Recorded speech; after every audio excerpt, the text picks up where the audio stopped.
Assalamualaikum warahmatullahi wabarakatuh. Selamat sejahtera. Salam reformasi, salam perjuangan saya ucapkan kepada tuan-tuan dan puan-puan. Terima kasih yang menonton saya. Tu tajuk kita yang saya tulis, ada orang kata annoying tajuk ni. Nurul kalah maka Anwar ditolak. Undilah Nurul Izzah. Kan? So apakah ini cerita tentang Nurul dan Rafizi ni semua tak habis. Dan saya berminat untuk melihat daripada kedua-dua belah pihak sebenarnya. Ada yang kata, oh boleh live, ingatkan kena suruh tutup mulut oleh bos besar. Saya tak ada bos, tuan-tuan. Saya tidak ada bos. Saya tidak ada orang yang atas saya kecuali Allah SWT lah kan. Itu bukan orang kan. Tapi maksudnya orang atas saya yang bayar gaji saya tidak ada. Not even Babi Fahmi Fazil pun boleh kata apa yang saya boleh dan tak boleh cakap. I can say whatever I want to say. Tetapi kadang-kadang saya kena tread lightly. Tread lightly. Bukan semua saya ni memang orang tahu saya ni kaki bantai je kan. Tapi dalam hal ini, dalam situasi pemilihan kali ini, saya mengambil pendirian untuk lebih lunak dalam berbicara. Tetapi bukan bermakna saya akan menyembunyikan fakta. Saya lebih lunak untuk berbicara, tapi tidak bermakna saya akan menyembunyikan fakta. Dan apa yang saya nak bawa adalah akhirnya kita akan jadi satu parti yang akan kembali bertaut. Umpama kata pepatah, biduk berlalu, kiambang bertaut. Kan? Ada orang tak faham apa maksud biduk berlalu, kiambang bertaut kan? Cerita dia macam ni kalau siapa tak faham. Bayangkan kita ada satu kolam ataupun satu tasik. So, di atas tasik tu kita biasa tengok bunga kiambang kan, pokok kiambang, pohon kiambang kan. Atau orang panggil lotus kan, dia biasanya pokok kiambang ni atau lotus ni dia punya akar tu akan saling berkait antara satu sama lain kan, sebab untuk dia mengisi tasik tersebut dia akan berkait. So bila biduk ni maksudnya perahu tu lalu, so dia akan berpecah sebab dia perahu ni lalu di antara dia, so dia akan berpisah lah. Tapi lepas perahu dah berlalu, maka dia akan bertaut kembali. Okay. So sekarang ni kita dalam situasi di mana Parti Keadilan berada dalam keadaan di mana sekarang ini biduk sedang berlalu. Biduk ni, perahu ni sedang berlalu. So dia akan memecah dan memisahkan kita. So saya pula mengambil pendirian. Saya ada pendirian saya. Tuan-tuan tahu, saya kata saya akan undi Rafizi Ramli. Until now, my vote does not change. Kenapa? Ada sebab dia. Tetapi the end of the day, hashtag yang digunakan oleh Setiausaha Agong adalah kita keadilan. Saya nampak bahawa akhirnya kita adalah keadilan. So kita nak kata macam mana sekalipun, ujungnya kita adalah keadilan. So kita kena kembali kepada kita adalah keadilan. So habis ni, dia ni macam ni lah tuan-tuan. Kita berada dalam mode pemilihan, mode campaign. So campaign kena campaign lah. Jadi janganlah ada yang terasa hati from either side, daripada side yang menyebelahi Nurul ke atau side yang nak menyebelahi Rafizi ke, jangan ada terasa hati. Campaign lah. Cuma bagi saya ada setengah-setengah kempen tu saya anggap agak melampau. Tetapi itu hak peribadi dia. Cuma saya anggap melampau. Tapi itu hak peribadi dia. Peribadi dia yang nak bercakap tu. Kan? Dan melampau ni tapi tak adalah sampai illegal ataupun sampai bagi saya kena ambil tindakan disiplin. Taklah. Tetapi melampau dan kata sampai kita nak memburuk-burukkan di other side tu. Sama ada Rafizi ataupun Nurul. Kedua-duanya bukan kita ke tahap itu sebenarnya. For me, saya lebih suka nak melihat hujah kedua-dua belah. Hujah dia, kekuatan hujah dan kelemahan hujah. Dan akhirnya terpulang kepada tuan-tuan untuk menilai. Dan di end of the day, saya dah melihat kedua-dua hujah kedua-dua pihak. Saya mengundi Rafizi Ramli. Tetapi, adakah tuan-tuan kena ikut undian saya? Tidak. Okay. Saya present the arguments. Saya present the counter argument. Dan the end of the day, it's your decision. Dan the best thing juga tuan-tuan, majoriti yang cakap nak undi Rafizi ni pun bukan boleh mengundi pun. Kan, tuan-tuan bukan boleh mengundi. Dia sekarang ni bukannya satu undi, satu ahli, satu undi. Dia tak ada lagi dah. Untuk pemilihan pusat ni tak ada lagi satu ahli, satu undi. Dia adalah melalui perwakilan. Kenapa melalui perwakilan? Kan saya dah cerita hari tu bahawa sekarang ini Parti Keadilan sudah pun mengubah perlembagaan supaya perlembagaan menukar daripada satu ahli satu undi kepada perwakilan sahaja. Okay, so kita akan pergi ke situ ujung nanti. Tapi sebelum itu saya akan bawakan isu semasa. Terima kasih yang stay sampai pukul 12 sampai pukul 1 pagi ni. Siapa nak stay, saya tahu esok kerja kan. mungkin yang akan menonton benda ni esok pagi masa turun kerja, berhati-hati di jalan raya, dengarlah elok-elok apa yang saya nak cakapkan. Sebelum kita pergi kepada isu tersebut, kita pergi kepada isu ini. Nahas lori FRU, Polis Umum Identiti 9 mangsa. Pertama sekali kita ucapkan takziah, innalillahi wa inna ilaihi raji'un, kepada 9 mangsa yang terlibat dalam nahas kemalangan jalan raya Pasukan Simpanan Persekutuan PSP Unit 5 di Jalan Cikus Sungai Lampam, Teluk Intan, Perak.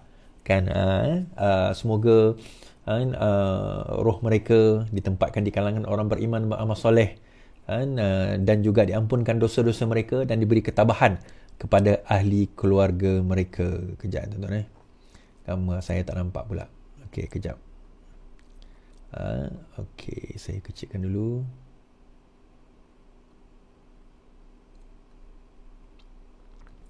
Semoga diberi ketabahan kepada ahli keluarga mereka dan semoga roh mereka ditempatkan di kalangan orang yang beriman dan beramal soleh. Kita kata, okey, nampak muka saya.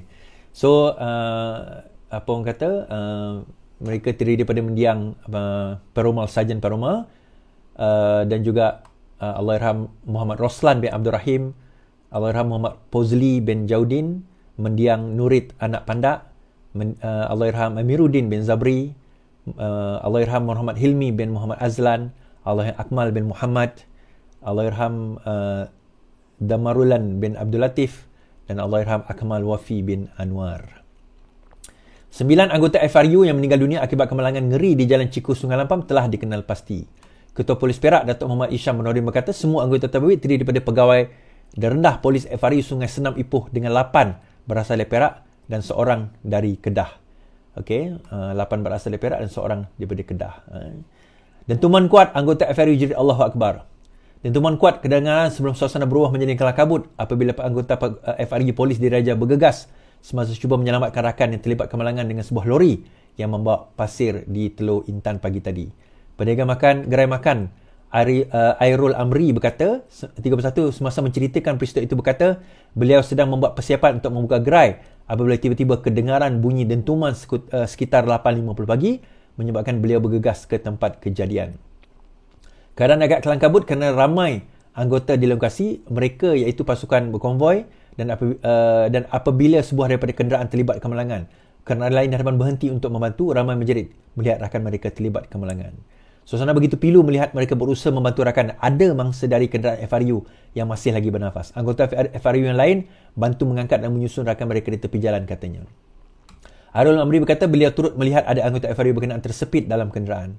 Sementara itu, seorang pembantu gerai, Nur Ain Ashikin, berkata beliau melihat ramai anggota FRU bergegas. Mereka berlari sambil menjerit Allah Akbar dan ada yang memanggil nama rakan mereka. Dan dikatakan pemandu lori ini ada yang beliau ada sejarah, maksudnya sejarah jenayah yang lampau lah, yang dikatakan demikian. Dan semoga apa orang kata mendiang dan juga terutama yang Islam ni, kita doakan sedekahkan Al-Fatihah kan, dan kita doakan ketabahan kepada keluarga yang menghadapi musibah tersebut. Baik. Okey. Baru-baru ni timbul isu, habislah cerita tu tadi, timbul isu tentang PAS mempertikaikan. Dia mempertikaikan apa, tuan-tuan? Dia mempertikaikan tentang bagaimana Nat Yang Sang Pau bukan Nat Yang Sang Pau, Sinchu Daily salah meletakkan logo bendera Malaysia, patut kena tangkap, patut kena dakwa, inilah kerajaan tak guna. Lepas tu keluar pula buku teks KKM, salah, patut kena ini, patut kena itu dan sebagainya. Rupa-rupanya, tuan-tuan, PAS pun ada buat macam tu. Apa dia buat ialah dia orang terletak salah logo. Logo ini kalau tuan-tuan zoom dekat sini, ada kurang dia punya bintang tu ada kurang, tuan-tuan. Silap jalur gemilang, PAS Terengganu digesa serah individu terbabit ke polis. PAS diminta memikul tanggungjawab penuh berhubung kesilapan jalur gemilang.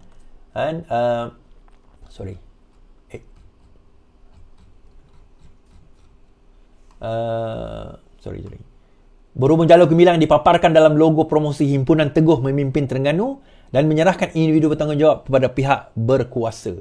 Timbalan Ketua Penerangan PKR Chua Wee Kiat berkata, pimpinan PAS tidak seharusnya hanya berani bersuara lantang apabila pihak lain melakukan kesilapan, tetapi memilih untuk berdiam diri apabila berlaku dalam parti sendiri.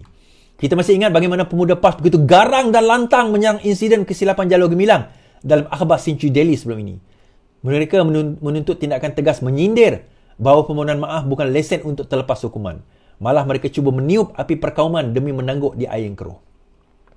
Tapi hari ini apabila kesilapan lebih serius melibatkan PAS dan sebagai parti kerajaan negeri Terengganu, mereka memaparkan jalur gemilang tidak lengkap dan mencermarkan simbol negara, tiba-tiba semua diam membisu. Hanya permohonan maaf senyap-senyap, seolah-olah mereka lupa. Jadi, kalau benar PAS ikhlas mau menegakkan patriotisme, saya cabar mereka serah individu yang bertanggungjawab kepada pihak polis untuk siasatan. Jangan hanya berani bila lawan yang silap, tapi bacol bila sendiri yang buat, katanya. Kenyataan Chua menyusul setelah kontroversi poster rasmi terbitan PAS Terengganu untuk mempromosikan Himpunan Teguh Memimpin Terengganu 2025 yang berlangsung di Kemaman pada 29 dan 31 Mei. Logo acara itu memaparkan jalur gemilang di sebelah kiri, logo PAS di tengah dan bendera Terengganu di sebelah kanan. Namun logo itu menerima kritikan kerana hanya memaparkan bintang kuning 11 bucu dan 12 jalur merah putih, berbeza dengan jalur gemilang yang mempunyai 14 bucu dan 14 jalur, melambangkan 13 negeri serta wilayah persekutuan. 11 bucu dan 12 jalur merah putih, tuan-tuan. Kalau tuan-tuan tengok, ni 12 sahaja dan bintang ini hanya 11 saja. So, tak cukup sebagaimana yang sepatutnya. Kejadian itu tambahnya kepada beberapa kes lain sejak bulan lalu membabitkan jalur gemilang. Chua yang juga Adun Rawang menegaskan jalur gemilang bukan bilik mana-mana parti politik, sebaliknya lambang kedaulatan bernegara. Kalau mereka sanggup berkeras terhadap orang lain, kononnya atas nama cinta negara, mengapa kini pilih jalan selamat bila kesilapan datang dalam rumah sendiri? Ini bukti nyata. Ada pihak menggunakan semangat kebangsaan hanya bila boleh dipolitikkan untuk kepentingan kaum dan agama. Sikap ini bukan saja hipokrit, malah merosakkan asas perpaduan negara. Tuan-tuan, PAS ni dia macam tu lah, kan? Bila dia melibatkan Century Daily, China. Wah, inilah dia orang yang tak tahu patriotisme, orang yang cuba nak menghancurkan negara, orang yang nak buat begitu, begini, cerita itu, cerita ini, bla bla bla dan sebagainya. Itu cerita dia. Okay? Bila melibatkan KKM, inilah dia kerajaan Maharani, tidak peka. Menteri Pendidikan, tidak peka, bla bla bla. Tapi bila melibatkan PAS, program PAS, senyap, tuan-tuan. Tak ada siapa yang kata apa. Ini sifat hipokrit PAS terhadap apa yang mereka perjuangkan sendiri. Sebab itu kita kata, kalau betul lah PAS ini orang yang benar-benar, orang kata memperjuangkan bangsa negara kita, orang yang benar-benar memperjuangkan bendera dan logo senjata negara kita, maka serahkanlah pegawai tersebut, orang yang buat logo tersebut, penganjur tersebut ke pihak polis supaya didakwa sebagaimana yang didakwa juga Century Daily punya pengarah dan juga ketua pengarang. Sebagaimana juga diambil tindakan terhadap Century Daily. Sebagaimana juga bagaimana ketua unit yang mana menyimak buku teks itu pun diambil tindakan. Saya dengar dipindahkan dan sebagainya. Kenapa benda ini tidak dilakukan kepada golongan ini? Sebaliknya, bila kena kepada tim mereka sendiri, bila kena dekat orang lain, engkau menyala, siang malam engkau menyala, engkau lah paling singa, engkau lah paling harimau. Tapi bila kena pada korang sendiri, engkau umpama anjing yang sekarang ini tersepit telur. Tahu tak anjing tersepit telur dia bunyi macam mana? Saya tak pernah dengar lah kan, tapi saya dengar kawan saya cerita dia bunyi au au au. Kan, kenapa? Kenapa jadi macam tu? Sebab kena pada engkau. Dia macam ni, tuan-tuan. If you really want to talk about principle, nak bercakap tentang integrity principle, buatlah. Buatlah sebagaimana yang sepatutnya dibuat pada engkau. That's what happened. Tetapi itu tidak berlaku. Kan? So itu tidak berlaku. Yang benda ni, cerita ni tenggelam lah. Macam saya kata lah, cerita ni tenggelam. Kenapa cerita ni tenggelam, tuan-tuan? Sebab ialah kita lebih suka cerita-cerita yang sensasi macam saya kata lah. Cerita-cerita pemilihan parti PKR ni sensasi.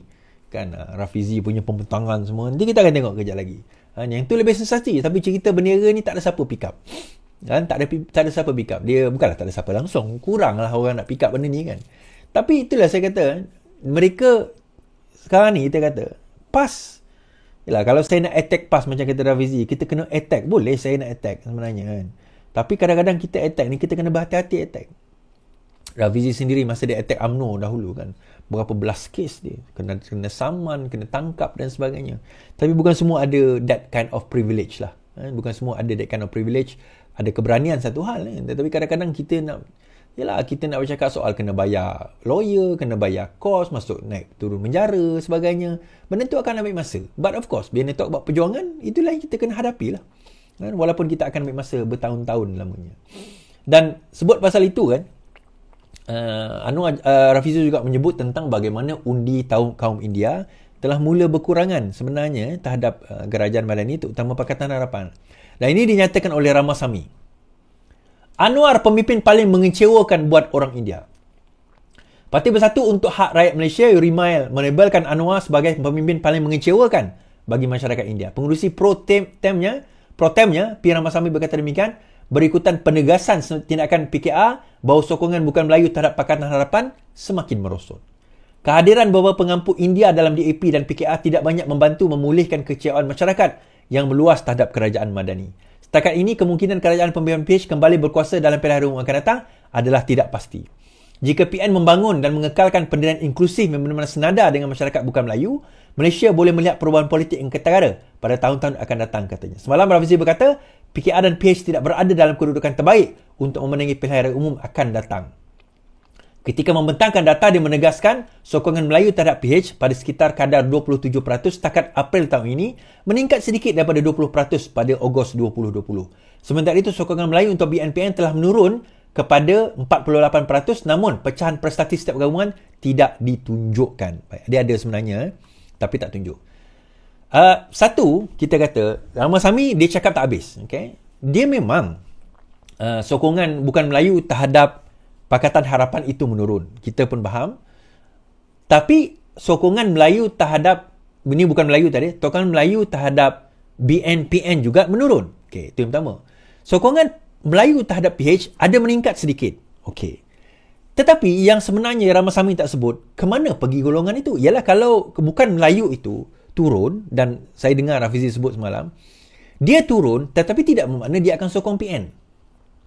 Okey, dia turun terhadap PH tetapi tidak bermakna dia akan sokong PN. So dia sokong siapa is? Mereka berada di tengah-tengah dan akan, kalau kita tak address the issue now, sebab kita dah faham masalah, kita dah faham benda itu berlaku, kalau kita tak address the issue now, mereka berkemungkinan tidak akan turun mengundi. Mereka ni tuan-tuan, saya nak cerita, bukan Melayu ni, dia tak akan undi. Kalau mereka turun pun, dia akan undi PNBN. Tetapi mereka choose, PN, Perikatan Nasional. Tetapi mereka choose not to go and vote. Itu yang akan berlaku. Now, if that happen, katakanlah, apa orang kata, Perikatan Nasional menang, bukankah itu rugi untuk mereka? Dia kata apa? Tak kisahlah, sebab sama je. Ini apa yang dia kata. Dia orang kata, alah sama je. Sama ada PAS ke, Anwar Ibrahim, Perdana Menteri PKR ke, DAP ke, UMNO ke, pemerintah, sama je. Tak ada beza, dia kata. So, itulah isu yang nak dibawakan oleh Rafizi. Kalau tak ada beza, so macam mana cara kita nak mewujudkan bahawa atau menerangkan ada perbezaan tersebut? Sebenarnya, tuan-tuan, benda ini bukan tak ada. Tetapi bagaimana kita nak terangkan kepada rakyat? Sebab politik, saya selalu kata, politik adalah permainan bagaimana kita nak, politik adalah permainan persepsi. Persepsi, kalau kita tak berjaya mengawal persepsi, persepsinya adalah orang Cina dan orang India tidak dijaga dengan elok. Itu persepsinya. Itu persepsinya. Tetapi realitinya tidak demikian. Tetapi persepsinya begitu. Kan? Sebab itu kita kata, kalau begitu, bagaimana kita nak menangani, bagaimana kita nak menerangkan persepsi? Yang inilah di mana kelemahan yang kita kena akui. Kelemahan yang kita kena akui, yang kita kena sedar tentang perkara ini. Tetapi apa yang Ramasamy kata ni tak betul-betul bukan keseluruhan. Dan saya kata juga, ini contribute juga kepada mereka, terutama kaum India yang berada di dalam PKR dan DAP, terutama PKR. Kan saya kata, contohnya, inilah timbalan menteri ada dua. Selalu ada dua yang berbangsa India kan, Saraswati dengan Ramanan. Selalu Rafizi sebut tentang Ramanan kan. Saraswati timbalan menteri, saya tak ingat, tapi dia adalah jawatan dia. Dan kedua-duanya adalah bekas MIC. Saya tak malu mengaku, kedua-dua bekas MIC. Dan daripada dulu lagi, kaum India ni memang menolak MIC. Bukan setakat menolak MIC, dua ni pula, saya kalau tak silap saya, mereka keluar daripada MIC, erti kata ditolak oleh MIC, mereka masuk dalam PKR dapat jawatan. Okeylah, tak apalah, itu rezeki dia. Tetapi bila dah berada di dalam penjawatan tersebut, maka tugas bukan setakat dua ni lah. Apa orang kata, pemimpin-pemimpin India yang lain kena menonjolkan diri mereka sebagai pemimpin India, pemimpin kaum India yang mewakili suara kaum India. Now, ini on the ground lah, saya tanya dan sebagainya, saya borak-borak juga, saya dengar apa yang feedback. Mereka tak nampak kaum India di dalam PKR atau DAP itu mewakili mereka sebagai penduduk minoriti kaum India. Kaum India ni, dia tak perlu satu parti mewakili kaum India macam MIC. Mereka tak perlu. They don't need parti kaum India macam MIC. No. Tetapi sekurang-kurangnya, they can see that their voice is heard. No, adakah bermakna Ramanan ke, Saraswati ke, Manivannan ke, Yuneswaran ke, Sivamala ke, dan kawan-kawan saya lain, India yang lain ni, Rajendran ke, siapa ke, Prakash ke, doktor, apa nama doktor tu? Yang India ni tak buat kerja mereka? Tak. Sebab itu saya kata tadi, mereka buat kerja. Cuma, bagaimana mereka menguruskan persepsi itu? Kan, bagaimana menguruskan persepsi tersebut? Itu soalan dia. Sebab itu saya kata pemimpin-pemimpin India ni bukan setakat pemimpin India sebenarnya. Ni kamarah pula kawan-kawan India saya ni kan. India, Cina, Melayu di dalam parti yang mixed race ini, bagaimana mereka nak dalam satu peringkat, kita kena lihat bahawa kita adalah parti Malaysia, parti nasional, tapi dalam masa yang sama kita juga representing our community. Yang ini kena manage lah. Yang ini yang kena diuruskan. Yang ini kena nak dibawa dengan elok.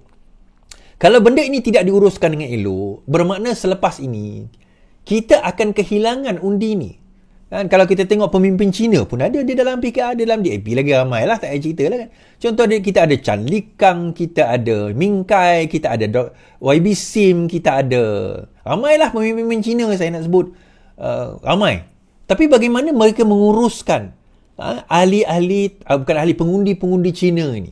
Dan Rafizi sebut hari tempoh hari bahawa di Sungai Bakap, kita kata pengundi Cina ni dah tak ramai dalam lingkungan maybe 20% saja, kita kata 20-30% dalam satu tempat, atau paling tinggi pun mungkin 40-something% di satu tempat.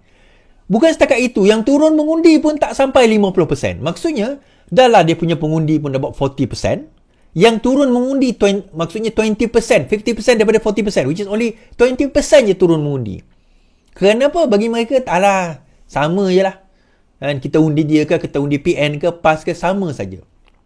Sedangkan pengundi Melayu yang mengundi PAS itu lebih ramai turun mengundi. So akhirnya mereka menang. So it's how kita nak intrigue bahawa kita sebenarnya tak sama. That we have done our best, dan kita dah buat sebenarnya apa yang mereka harapkan. Tapi yang mereka harapkan itu kita tak berjaya tonjolkan, kita tak berjaya portraykan, kita tak berjaya bawakan ke hadapan sehingga mereka merasakan bahawa kita dah buat perubahan. Saya tertarik juga dengan apa yang Rafizi cakap berkenaan dengan dia ambil contoh Castro dekat Cuba. Dia juga ambil contoh bagaimana politik di Jepun, kalau tak silap saya, politik di beberapa negara. Sebelum ini ada satu parti yang lama memerintah, 60, 70, 50 tahun memerintah, dimenangi pula kemudian oleh satu parti yang sebelum ini tak pernah memerintah, parti liberal, parti demokratik dan sebagainya, tapi mereka hanya boleh memerintah sepenggal. Akhirnya kembali kepada parti yang lama. Kita tak nak jadi macam tu. So dia bagi contoh yang menarik lah, saya katakan. Dan that could happen. Itu benda boleh berlaku. Pakatan Harapan mungkin memerintah satu penggal. Selepas itu akan kembali semula kepada UMNO, Barisan Nasional mungkin. Saya kata dalam Facebook saya kata, tuan-tuan, apa yang menghalang sekarang ini? Apa yang akan menjadi penghalang penggabungan di antara Barisan Nasional dan juga PAS? What is there untuk nak menghalang penggabungan di antara Barisan Nasional dan juga PAS?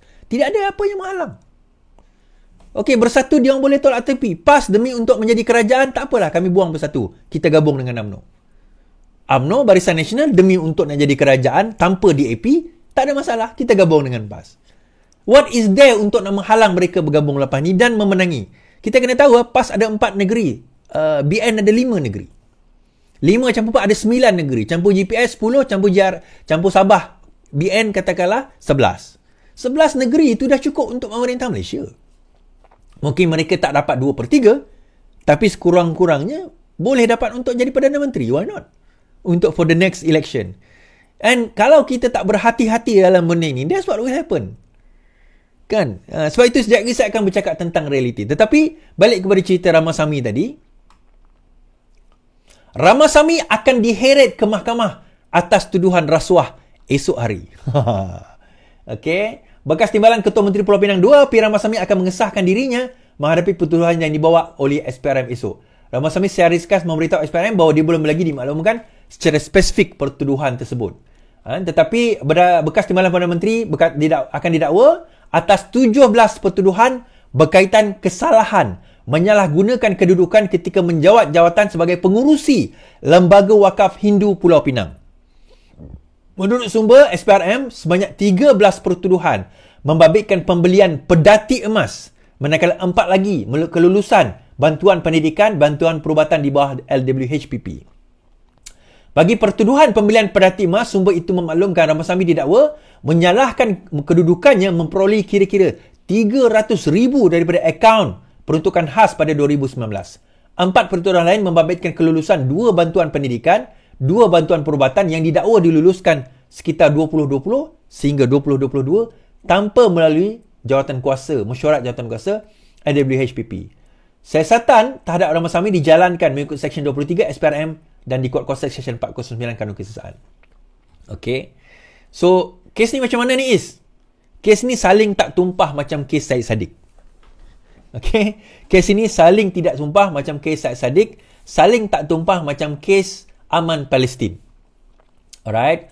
Tapi Aman Palestin ni dia lain sikit kerana itu kebenaran, itu ada cerita lain. Tapi Syed Saddiq ni adalah pertuduhannya dia telah menyalahgunakan kuasa untuk mengeluarkan sejuta ringgit daripada akaun milik Armada tanpa kelulusan daripada ahli jawatan kuasa, yang mana pengeluaran lebih 500,000 perlulah mendapat kelulusan daripada ahli jawatan kuasa. Sama juga dengan Ramasamy tadi dikatakan di mana dia menggunakan kedudukannya, dia dapat dia keluarkan duit 300,000 daripada akaun peruntukan khas LWHNPP tanpa kita kata kelulusan, tanpa melalui mesyuarat jawatan kuasa. Maksudnya tanpa kelulusan lah. Dia tanpa kelulusan. So kalau tanpa kelulusan ni tuan-tuan, dia senang dia nak buktikan. Pertama, adakah dia mengeluarkan dana tersebut atas perintah dia? Atas dia kapasiti dia. Kalau ya, dia keluarkan, adakah tanpa kelulusan? Kalau ya, dia boleh didapati bersalah. Ini saya rasa ini baru 17 ni sebab dia kesalahan mengeluarkan. Dia membelanjakan, itu jadi pengubahan wang haram pula. Saya tak tahu, saya tak sure sama ada dia didakwa di bawah pengubahan wang haram atau tidak. Tetapi esok kita akan tahu secara spesifik lah sama ada dia boleh didakwa di bawah, akan didakwa di bawah pengubahan wang haram amla atau tidak. Kan esok kita akan tahu secara spesifik. Okay? Alright, habis kat situ. Okay, sekarang ni kita masuk kepada pemilihan parti keadilan. Saya ulang balik pendirian saya bahawa saya tak boleh bertanding. Memang saya akui 2018 dan 2022 saya bawa Rafizi. 2025 pun saya akan undi Rafizi. Cuma bezanya kali ni saya tak berkempen untuk Rafizi. Kenapa Isko tak berkempen untuk Rafizi? Saya tak boleh bertanding. Saya tak boleh bertanding tuan-tuan. Jadi saya nak berkempen pun buat apa? Lebih-lebih saya nanti, udahlah saya tak boleh bertanding 5 tahun. Lepas tu entah-entah saya kena gantung ke, kena buang ke. Bukan takut. Bukan masalah isu takut. I don't see the point. I don't see the point. Tapi bukan maknanya saya tak akan undi Rafizi. Saya ada satu undi, saya akan undi Rafizi. Ini terus terang open saya kata. Baik. Saya nilai kedua-dua. Kenapa? Okey, kenapa Iswardi Morni akan undi Rafizi? Ada kawan saya call 2-3 hari lepas. Dia kata, okey macam mana ni? Macam ni. Dia kata, saya akan undi 5 orang, saya kata. Untuk MPP ni, saya akan bawa 5 orang. Okay. Saya akan undi Wabi Fahmi Fazil. Okay. Kenapa Fahmi Fazil Iswardi? Fahmi Fazil ni tak berguna, Fahmi Fazil ni. Tuan-tuan, saya ada buat survey hari tu. Fahmi Fazil ni tak adalah teruk sangat. Dia bukanlah yang terbaik, tapi dia tak teruk sangat. Dan Fahmi Fazil adalah satu-satunya menteri yang ambil cakna tahu tentang saya. Dalam keadaan tak ada siapa yang ambil tahu tentang saya, dialah seorang-seorang yang tanya khabar, okey ke tidak, di belakang dia bantu dan sebagainya. So, bagi saya orang berbudi, kita berbahasa. Faham tuan-tuan Orang berbudi, kita berbahasa. Bagi saya mudah. Saya bukan perlukan duit, tak ada. Tetapi bila orang berbudi dengan cara tunjuk appreciation, saya kata orang berbudi, kita berbahasa. Tuan-tuan tak suka pada Fahmi Fazil, tak apa. Itu pendapat peribadi masing-masing. Tapi saya pengalaman peribadi saya. Ya, saya tahu dulu mula-mula saya kena tangkap, dia antara orang yang mula-mula mengeluarkan kenyataan. Kata throwing me under the bus. Tetapi dia kata itu kenyataan parti. Rasmi. Tak apalah, saya kata manusia khilaf. Tapi lepas itu, dia sanggup datang berbincang. Bukanlah saya kata saya besar sangat kena datang menghadap saya, tak. Tapi maknanya sebagai manusia dia datang. So appreciation itu ada kat situ. Kedua, Datuk Romli Ishak. Kenapa Datuk Romli Ishak ni? Datuk Romli Ishak ni dan juga Hans Isaac, tiga ni. Dua ni. Romli dan Hans ni, dua ni. Kenapa tuan-tuan? Mereka ni, kalau tuan-tuan pernah tengok cerita Blood Brothers, inilah Blood Brothers saya. Dalam pada saya susah, dalam pada saya tak ada apa, dalam pada saya terciduk, dalam pada saya tak ada jawatan, tak ada kedudukan, dua manusia inilah, selain daripada Fahmi Fazil, dua manusia inilah yang ada di situ untuk saya. Mereka inilah yang tanya khabar saya, okey ke tidak, macam mana, dah makan belum, ada duit ke tidak. Walaupun saya selalu kata ada duit, ada, jangan risau. Ada duit ke tak ni, okey ke. Bukan saya minta duit tuan-tuan, tak. Maksudnya dia concern kat kita. Makan belum, dah ada duit ke tidak. Itu je sebenarnya. Ini saya nak cerita kat Rafizi lah, Raf. Sebenarnya itu je. Kami ahli ni bukan nak kau punya duit, tak. Paling-paling kau tanya khabar je. Slow is, okey ke. WhatsApp, okey kau tak ada WhatsApp, tak apalah. Aku tahu kau tak ada WhatsApp, tapi aku tahu kau ada application lain. Kalau tak pun, hantar melalui orang lain. Paling-paling kurang bangang lah tuan-tuan. Bukanlah kata nak bangang kan. Paling-paling kurang lah. Anwar Ibrahim tu melalui orang lain hantar. Hantar dekat saya. Siapa? Melalui YB Aminuddin, MB Negeri Sembilan. Suardi macam mana? Okey ke? Kan? At least lah. To the very least. Tak tuan-tuan, kita ni ahli. At the end of the day, tanpa jawatan itu, tanpa kedudukan, kita ni sama je ahli parti. You have one vote, I have one vote. Sama je, tak ada beza pun. Yang menang, yang kalah, kita yang mana boleh mengundi, you have one vote. Kan? So, saya sebut. Satu lagi siapa? Ryan Rahim Gaus. Ni menang MPP dahulu. Ryan Rahim Gaus. Ni. Dan juga Roslan Ismail ni, MPP juga, dia bertanding dekat Kelantan. Yang nombor 6 saya nak letak, Mazli Malik lah. Itu memang kawan saya lah. Mazli ni pun kawan saya sejak daripada UK dahulu. So, saya appreciate dia. Sampai sekarang. Malam esok ada interview dia dengan Cik Yani. Cik Yani akan interview beliau malam esok. Malam ni lah, kira malam ni. So, ini antara yang saya promote lah. Dalam 5-6 orang ni saya nak bawa. Kan? The rest tu bukan saya tak suka, tak. Undilah. Rafizi saya akan undi, tuan-tuan nak undi-undilah. Kan? Yang naib tu undilah siapa tuan-tuan nak. Saya akan bentangkan benda yang saya nak, tetapi saya nak bagi tahu satu perkara lah. Bahawa di end of the day, kita boleh berkempen sebagainya, kita dah bukalah gelanggang. Tetapi kita ni hashtag kita keadilan. Boleh tak tuan-tuan? Saya nak tuan-tuan malam ini, saya tahu ada 2,000 lebih, 2,300 yang menonton saya di YouTube, Facebook. Ada 257 yang menonton saya di TikTok. Boleh tak kita buat satu hashtag malam ni? Hashtag kita keadilan. Walaupun tuan-tuan bukan orang keadilan, boleh tak? Saya merayu sangat buat hashtag kita keadilan. Boleh tak? Kenapa tuan-tuan? Saya nak lepas ini, habis pemilihan ini, biarlah. Saya ni macam ni lah. Nurul tu kawan saya. Rafizi tu pun kawan saya. Dua-dua ni tak pernah say hello kat saya pun. Tapi mereka saya anggap kawan saya. Pemimpin saya. Saya anggap kedua-duanya. Saya nak lepas ni, di end of the day, dua-dua tu kembali kepada hashtag kita keadilan. Boleh tak? Hashtag kita keadilan. Boleh. Hashtag kita keadilan. Nurul itu, korang nak kata apa, katalah. Kau nak kata nepotisma ke, kau nak kata anak papa ke, apa ke, kau katalah. Di end of the day, dia ada dalam jalur perjuangan itu. Rafizi itu kau nak kata apa, katalah. Di end of the day, dia ada sumbangan besar di dalam parti kita. Kan? Dua-dua tu ada. Kan? Kau nak kata Izzah ni sombong ke, Izzah ni tak boleh tegur orang ke apa ke, katalah. Itu peribadi masing-masing. Saya tuan-tuan, saya nak terus terang, Izzah ke Rafizi ke, dua-dua ni, WhatsApp saya pun tak pernah. Bukan saya nak besar sangat nak di WhatsApp kan? Tak, bukan. Tapi dia orang berdiri kita ni ahli. Jumpa say hi, Swardi apa khabar? Okay. At least dia kenal saya cukup lah. Dan saya tahu saya ni orang kecil. Tak orang biasa, marhain, murba tuan-tuan. Kita ni orang murba yang murba. Ada orang tanya murba tu apa is? Murba tu adalah marhain. Orang hina. Orang biasa yang tak ada apa. Kan? Tetapi bagi saya, tuan-tuan nak sokong siapa sokong. Tapi ujungnya nanti, kiambang biduk berlalu, kiambang bertaut. Saya nak lepas ini, siapa menang pun menang lah. Kita nak kena move forward. Kita kena move forward. Dan akhirnya kita kena bawa suara kita keadilan. Habis pemilihan ini, saya akan start kempen kita keadilan. Habis pemilihan. Saya tak kisah siapa menang. Kalau Rafizi menang, kita keadilan. Kalau Nurul Izzah menang, kita keadilan. Sebab apa tuan-tuan? Kita tak ada masa lagi dah. Saya kata tadi, Rafizi dah bagi warning kat kita. Kita tak ada masa.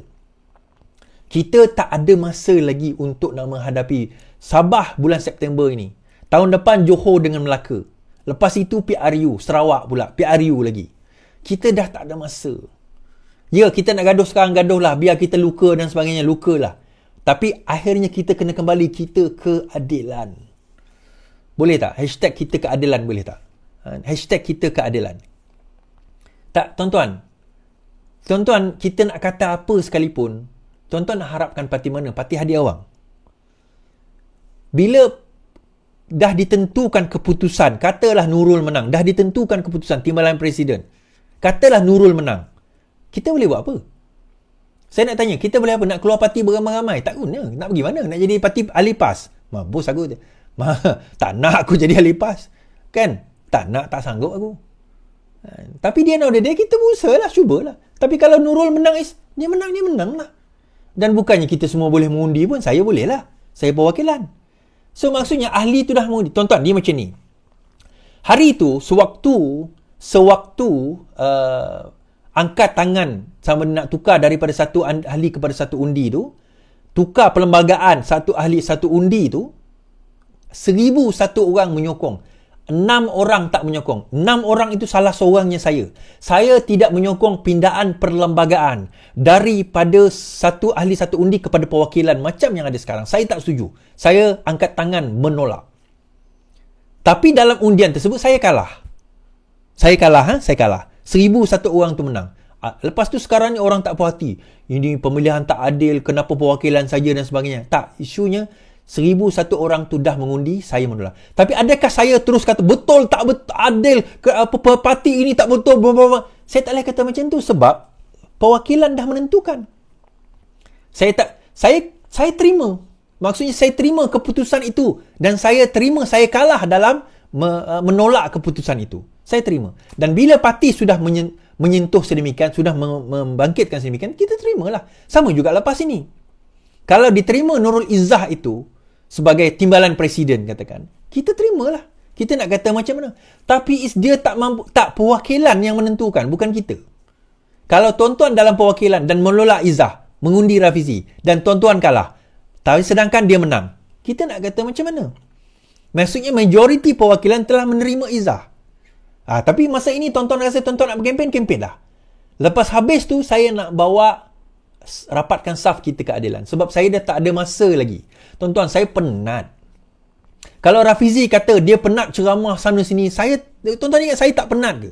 Yelah, Rafizi tak pandang saya tak apa. Tapi 5 tahun saya buat benda ni. 5 tahun saya buat sampai daripada kita menang. Lepas tu kita kalah. Kita menang sekali lagi. Saya buat tiap malam. Lepas tu buat kalah. Tak penat ke tuan-tuan? Penat. Channel saya ni dah 5 tahun. Saya buat tiap-tiap malam. Ni pukul 1 pagi, 1.15 pagi. Tak gila apa? Tapi tetap kita buat. 2,394 orang campur dengan 265 kat TikTok kita. 2,500 menonton kita pukul 1 pagi, tuan-tuan. Kalau kita masuk dalam dewan, penuh dewan tu, 2,000 orang menonton kita, betul tak? Tapi Kalau kita tak solve dan resolve this matter as soon as possible, kita tak akan boleh ke mana-mana. Okay. Kita bawa kepada hujah. Kenapa? Kawan saya call saya itu, dia tanya, kenapa kau nak undi Rafizi? Saya kata, simple je saya kata. Kita ada 2 orang yang pergi kerja, yang kita nak ambil bekerja, kerjanya satu. Kita tengok kelayakan. Layak. Dua-dua layak. Thank you Bang Basudin. Bang Wan. Dua-dua layak. Maksudnya, erti kata daripada segi kelayakan, contoh, master. Dua-dua master. Okay, bagus. Kedua-duanya, daripada segi kepandaian bercakap. Dua-dua pandai bercakap. Bagus. Lepas tu kita tengok daripada segi aspek daripada contribution. Dua-dua ada contribution dengan masyarakat yang bagus. Bagus. Tapi kemudian kita nilai untuk kerja ini kita nampak yang ini lebih sesuai berdasarkan pengalaman dia yang lebih. Yang ni pengalaman dia dalam bab ini dia lebih. Yang dia ni dia ada kurang sikit bab ini. So kita ambil lah yang ini. Yang A ni. Contoh A dengan B kan. Kita ambil lah sebab pengalaman dia lebih. So kita ambil dia bekerja. Kita ambil dia kerja. Kenapa kita ambil dia kerja? Oh, bermakna kau bencilah yang B tu. Tak ada kena-mengena dengan aku benci. Tak ada tuan-tuan. Dia masing-masing ada kelemahan, ada kekuatan. Tapi yang si B ni, si A tadi tu ada kelemahan dia. Ya, saya tahu. Dia manusia, dia bukan Tuhan. Si B pun ada kelemahan. Tapi poinnya, kita ada kekuatan yang kita nak pilih. Saya nak pilih. Tuan-tuan pun sama. Mungkin tuan-tuan rasa Nurul ni ada kekuatan ini. Pilihlah Nurul. Tuan-tuan rasa Rafizi ada kekuatan ini. Pilih Rafizi. Kan? Saya lebih suka kita nyatakan kekuatan dia. Okey, ada beberapa perkara yang Rafizi buat, saya pun tak setuju. Saya bukan semua setuju saya dengan Rafizi. Kan? Saya bukan semua saya setuju dengan Rafizi. Tetapi kadang-kadang, truth hurts.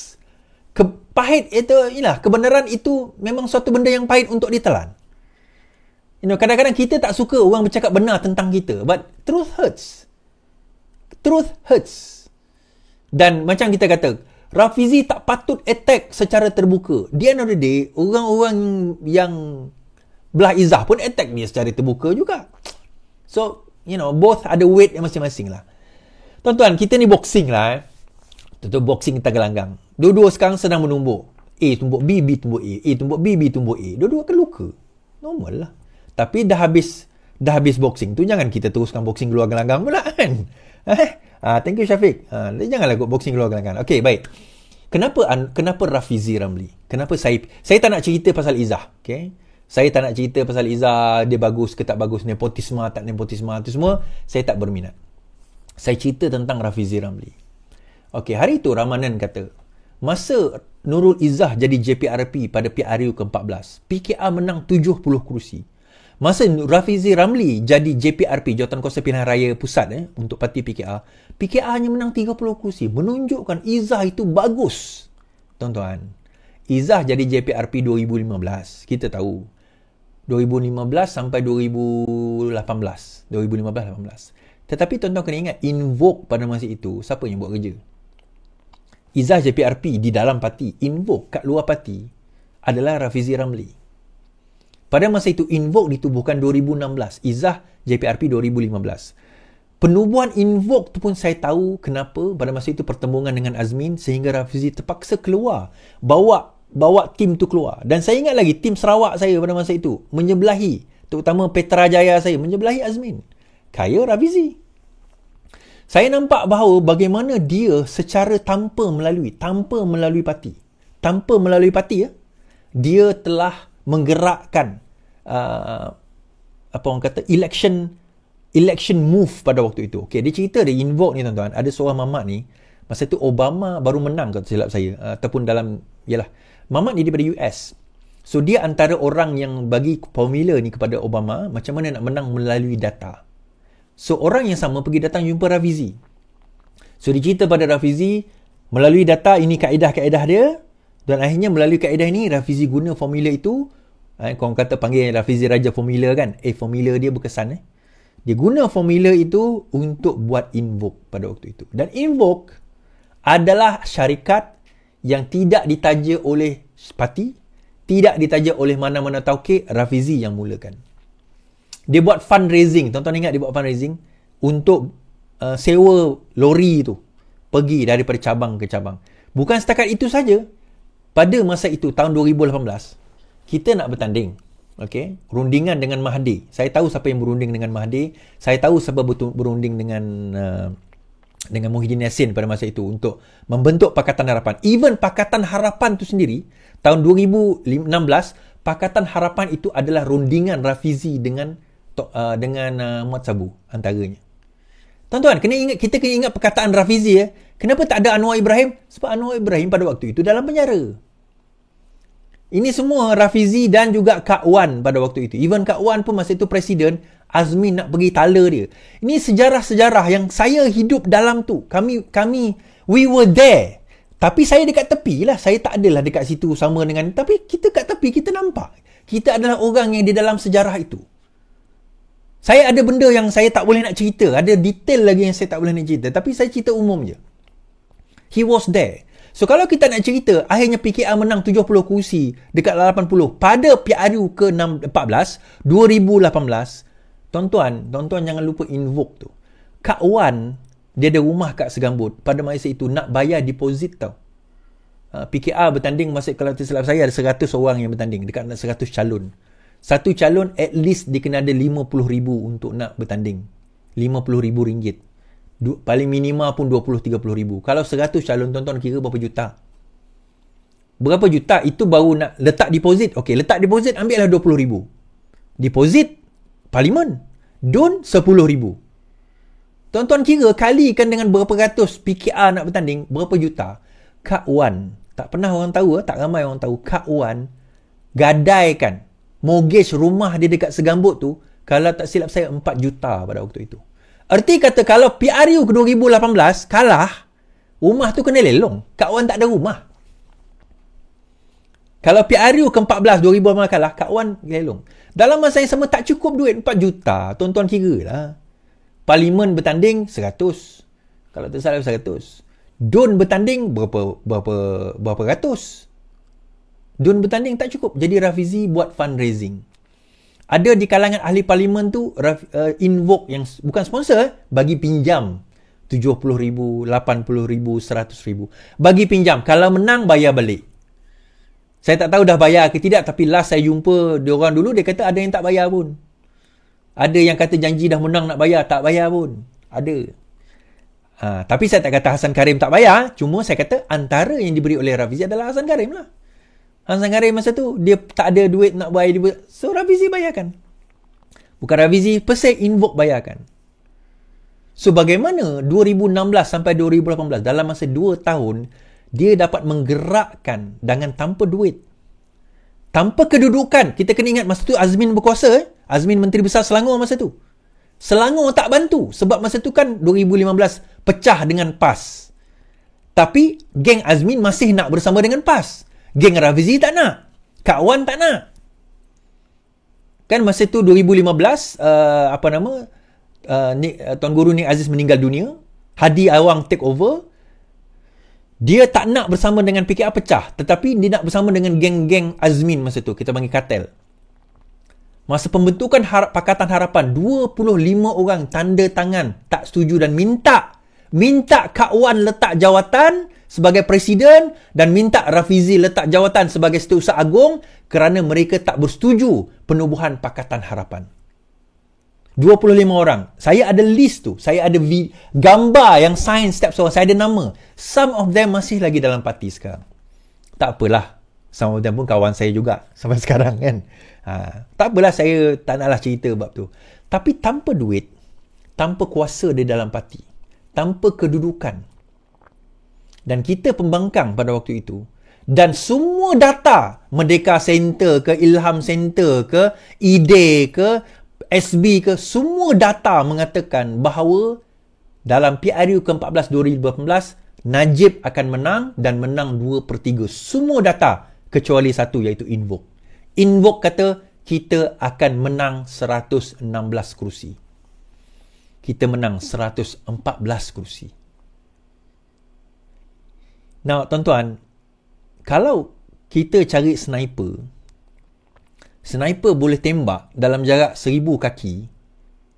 1000 kaki dia miss by 2-3 cm. Compare dengan sniper lain, 1000 kaki dia miss dalam jarak 20-30 km. 20-30 meter. Tuan-tuan agak sniper mana yang terror? Datang PRU pula ke 2022, PRU ke-15. Rafizi sekali lagi buat prediction. Mengatakan bahawa kita tak boleh menang. Saya ingat lagi, saat-saat akhir tu Rafizi kata, kita kena bergabung dengan UMNO. Saya marah dengan Rafizi masa tu. Kenapa pula kita kena gabung dengan UMNO? Kita kena usaha lah. Tapi, masa tu kita tak dedahkan lah. Saya tak dedahkan kita. Yelah, kita tak boleh nak cerita kat orang. Bila Rafizi kata kat kami pada waktu bukanlah dia kata, kita tak boleh menang. Maksimum kita boleh menang. Maksimum kita boleh menang 100 kursi. Maksimum 100 kursi. Itu dengan campur semua ni, Pakatan Harapan, DAP, maksimum. On good days, Pakatan Harapan menang 80 kursi. 80 kursi dia kata.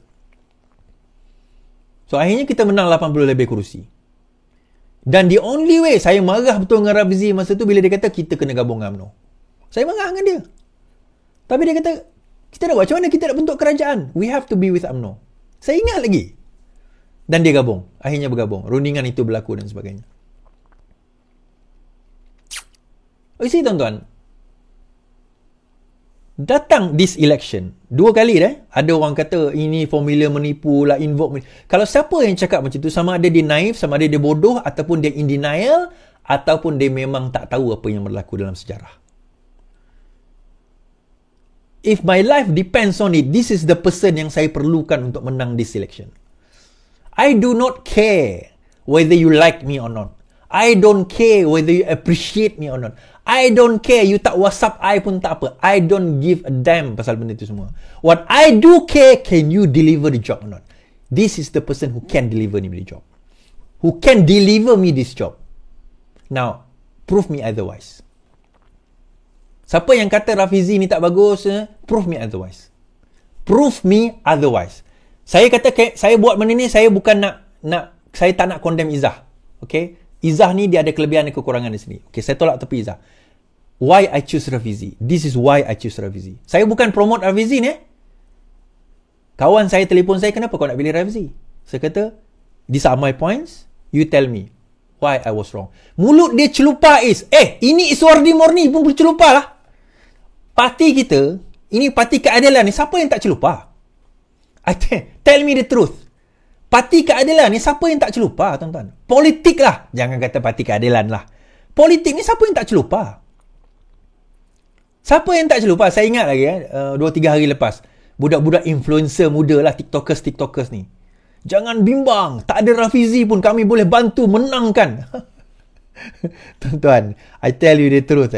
Ni Abang Iswardi cakap lah. Abang Iswardi pun tak mampu buat apa yang Rafizi buat tau. Hanya kerana tengah malam 2,000, 3,000 orang tengok engkau, live kau 40,000, saya punya live ni 60 juta dah tengok, saya punya view, saya punya video. Saya pun tak berani kata saya boleh bantu parti ni untuk menang. Saya pun tak berani cakap. Kadang-kadang tuan-tuan, kita kena tahu ukur baju di badan sendiri. Saya live saya ni pukul 1:30 pagi, 3,000 orang tengok ni tuan-tuan. Bayang 3,000, wah hebat Iswardi ni. Bukan, saya tak hebat. Saya pun tak berani. Saya pun tak berani kata saya ni hebat, tuan-tuan. Tak berani saya. Tiba-tiba adalah budak ni kan. View barulah 1 juta satu video. Follower dalam 100,000. Kita jangan risau. Next election kita boleh bantu untuk menangkan. Sungai Bakap pun melingkup, tuan-tuan. Now, what I'm worried lah. I don't worry. Saya sebenarnya tak worry sangat nepotisme ke apa. I'm not worried about that. Saya tak worry. Saya tak nak lah cerita pasal sistem semua tu. Benda tu dah berlalu dah. Rafizi ada peluang pada masa itu untuk nak shout out benda tu di dalam mesyuarat. For me, unbecoming lah. Tak perlulah nak cerita benda tu kat luar kan. Dr. Zaleha ke apa, SUA ke. Benda ni dah di dalam mesyuarat itu, settle dalam mesyuarat. Saya tak tahu kenapa tak settle dalam mesyuarat, nak bawa keluar juga. Yang tu saya tak setujulah, betul. But the end of the day, itu hujah saya. Prove me wrong lah on that. Prove me wrong. Dan tuan-tuan, the only group yang sekarang ni suka Rafizi hilang. Tapi selepas ni dia nak merajuk, dia nak hilang, dia nak letak jawatan. Itu suka hati dia lah. Tak, macam ni, kau tak suka dia. Kalau letak jawatan, baguslah. Adalah seorang ni, Mamat ni, dia daripada bekas bersatu masuk PKR. Tak tahu pun kita punya budaya macam mana. PKR ni lah parti yang bising. PKR ni parti yang bising tuan-tuan. Daripada dulu kita memang parti kalau tak terbang meja, tak terbang kerusi, tak gaduh, tak bertumbuk, tak sah. Ini sebab kita tak tahu bertumbuk, ini biasa.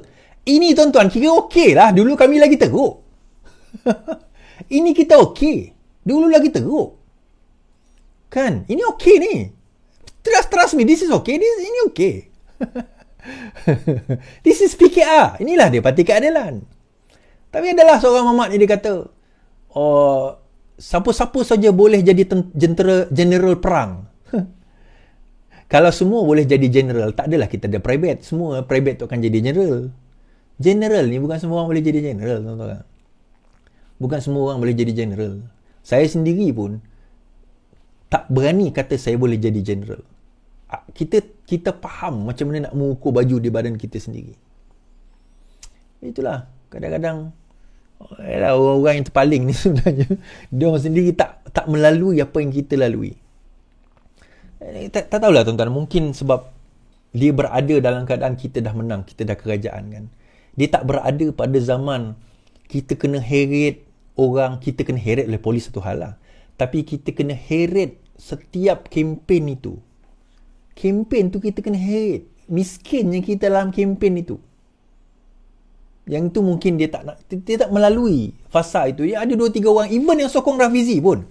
Saya tahu masa PRU sebelum PRU 2018, dia orang tak ada pun. Muka-muka ni tak ada pun. Macam mana kita kat Sarawak heret orang nak berkempen, naik ceramah, rumah saya sampai orang bawa parang nak pergi ugut. Dia tak ada masa tu. They were not there. Zaman kita 2000, sebelum 2008, 2004, 2005, I was there. Kita berkempen, pergi ceramah, tolong orang daripada atas, dia baling poster kat bawah kita. That happened. Itu berlaku. Kita melalui fasa daripada tak ada apa. Kita kalah 2004 dalam keadaan kuyup. I was there. Menang 2008, 5 negeri. I was there. Kita melalui fasa-fasa itu. Kita kalah lagi. Well, tak menang lah 2013. I was there. Kan? 2018, I was there. Nak kempen pada masa itu, I was there. Saya rasa kebanyakan tuan-tuan pun ada. Mungkin di luar. Tapi kita berada di dalam. Sampai kadang-kadang kita rasa macam, ya Allah. Nak print. Ni, saya kalau 2008 nak print kertas tu keluar duit sendiri, tuan-tuan. Duit sendiri kena keluar. Parti tak bagi duit. Parti tak bagi duit pun. Baju ni, t-shirt ni print sendiri. Sekarang ni, pemilihan parti ada. Tak apalah, tu cerita lain. Tapi, having said that, itu kenapa saya undi Rafizi. Tapi adakah Nurul itu tidak bagus? Tak. Nurul telah melalui zaman dan fasa yang maha hebat. Dia telah melalui fasa dan zaman yang tuan-tuan tak merasa.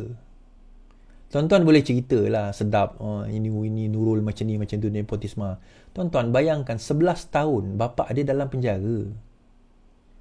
11 tahun bapak dia dalam penjara.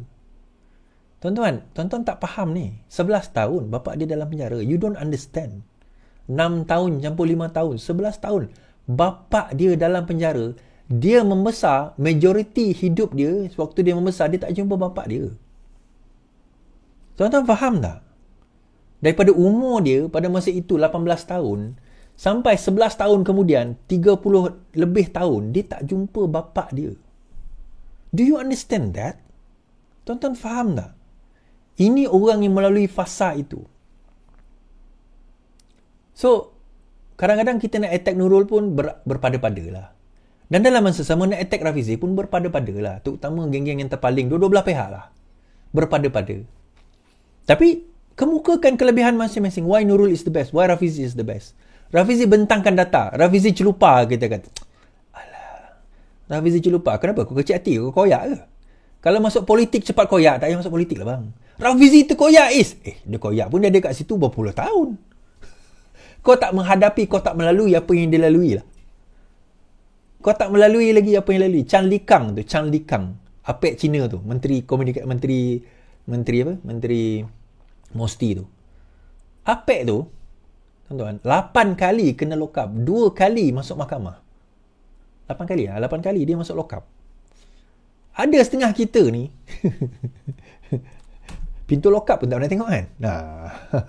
Saya dah boleh dah. Saya dah pernah masuk lock up. Bukan nak bangga lah, tapi kita dah go through perjalanan politik itu. But ujungnya tuan-tuan, saya kata, saya nak lepas ini ada, hari ini 14 hari bulan, pemilihan parti 23 hari bulan, 9 hari lagi. Minggu depan. Hari Jumaat depan adalah pemilihan parti. Jumaat 23 hari bulan adalah pemilihan parti. 23 bulan adalah pemilihan parti, 24 hari bulan kongres. So kita ada 1, 2, 3, 4, 5, 6, 7, 8, 9 hari lagi. So tuan-tuan lepas ni nak kempen-kempen, terpulang. Tapi bagi saya, lepas itu, kita kena kembali kepada keadilan. Kita kena kembali kepada jalan perjuangan kita. Yalah, orang kecewa, orang sakit hati, orang, itu biasalah. Itu biasalah. Tapi, jauh lagi apa yang kita nak begini tu. Saya dah kata saya nak bawa Datuk Seri Anwar Ibrahim untuk penggal yang kedua. Saya nak bawa Datuk Seri Anwar Ibrahim untuk penggal yang kedua ni. Dan saya rasa kalau kita gagal bawa dia untuk penggal yang kedua ni, untuk penggal kedua ni, kalau kita gagal, bak kata Rafizi malam tu lah, I don't think kita akan ada peluang lagi untuk melihat perkara yang sama. Perkara yang kita cerita ni, saya tak rasa benda itu kita akan dapat lagi peluang itulah. Not in a million days. Next term is going to be Datuk Seri Anwar Ibrahim punya last term. Sekarang ni dia 78. Next year 79. Tahun 2027 dia 50. Dia 80 tahun. Saya 50 tahun. Dan untuk dia, itu last term dia dah. Itu last term dia. Dan saya, kalau itu dah last term dia, then what? Then what? You know. Then what? Apa yang kita nak kena buat lepas tu? Sebelum tu apa kita nak buat? Apa nak kita nak pastikan dia nak jadi Perdana Menteri ni? Data Rafizi dah mentang, saya tak minat lah nak go through data. Was the data correct? Yeah, the data was correct. Apa data yang dia bentangku? Betul. Saya tak nak argue lah betul berapa persen lah. Kalau orang tu kata data itu tipu, now you come up with better data. Berikan better data. Because data Merdeka Center pun lebih kurang je. Give me better data. Kalau tak ada, then shut up. Buat ini tuan-tuan, doktor datang kat kita ni. Doktor datang. Dia kata, tuan, saya dah buat diagnostik, kita dah buat test semua, tuan ada kanser. Tuan ada kanser tahap 1. You have 2 choices. You can deny or you can treat. Saya kata, you ada 2 choice je. 2 pilihan je. Kamu boleh menidakkan, saya tak ada kanser, kamu penipu doktor. Atau, doktor, apa saya kena buat? Tahap 1 ni macam mana? Boleh rawat ke tidak? You have 2 choices. Now, doktor dah bagi tahu kamu diagnostik. You have 2 choices. You can deny all you want. Tak adalah penipu lah Rafizi ni, data tak betul lah dan sebagainya. You can deny all you want. Or, start thinking, alamak, apa kita kena buat? Daripada dulu lagi saya terfikir, sebab tu saya buat live ni tuan-tuan.